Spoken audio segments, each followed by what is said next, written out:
Tanner Hollinger, the 6'5", 235-pound tight end. He went to cross country high school, which is ironic. That's another sport, but hey, cross country in Stromsburg, Nebraska, and had offers from Air Force, Brown, Colgate, Northern Iowa, Yale, and UAB. And obviously, we know getting into Air Force, Colgate, Yale is not easy. So you got a player who's got a good IQ and solid background, but he's basically a summer commitment, and he plays 8-man football in Nebraska. Grew up a Husker fan, but he's chosen to come play football at Illinois. Ked, give us a little bit of idea of what you think about this gentleman. I think this is a kid that's a big body who is 6'5", who plays tight end. I don't think he expects to come in right away to see time early. I think this is a developmental type player. You mentioned some of his offers. He had close to 500 yards, receiving, from the tight end position. He had 12 touchdowns. But he is 6'5", and I think Illinois is looking to use the tight end more. But this is, to me personally, I mean, I don't know how Matt feels about it. This is a guy where I think you want to develop and you want to add more pieces to your roster. And by the time if he redshirts, and by the time he's a junior, you may be able to see him be able to be productive on the field.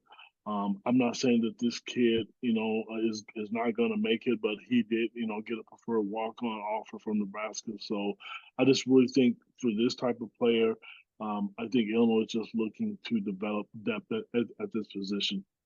You heard me say this a lot. You have to trust the evaluation here. You have to trust the evaluation of Robbie Disher, the new tight ends and special teams coach at Illinois.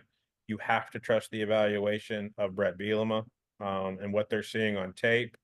You have to trust that they know how to get the maximum potential out of this young man. And Ked's right. This is probably not going to come until his upperclassman year at the University of Illinois. I think that he has the intelligence to understand and appreciate the idea that the plan is long-term for him. I don't think that there's been anything sold to him that he's going to get on the field right away. I do think it's going to be a culture shock of him playing in the Big Ten after playing, small 8-man football at his high school in Nebraska. I think that's going to be part of the development as well. I think that the ceiling is so very, very high for this young man, but you have to trust Robbie Disher in what he has seen. And this is the kind of player that he's been pulling for Willie when he was the assistant coach for Willie Fritz at Sam Houston State, and when he was a player development coach for Kirby Smart at Georgia, and when he did the same thing again for Willie Fritz at Tulane. These are the kind of players that are make or break for him and for Robbie in his very, very short coaching career. I think he's trying to do the same thing here at Illinois at a position that is even stronger than people realize, even though Tip Ryman's walking out the door. So I think even though Tip's walking out the door, I think that there's a lot of potential at the top of the Illinois depth chart at tight ends with Griffin Moore, Henry Boyer, Tanner Arkin. You're gonna have the possibility of having a slow, but very, very proficient development, not only on the field and in practice, but again, also in the weight room with Tank Wright, so that he's prepared to play as an upperclassman in the Big Ten. Yeah, and I don't think we can underestimate the value of Tank Wright.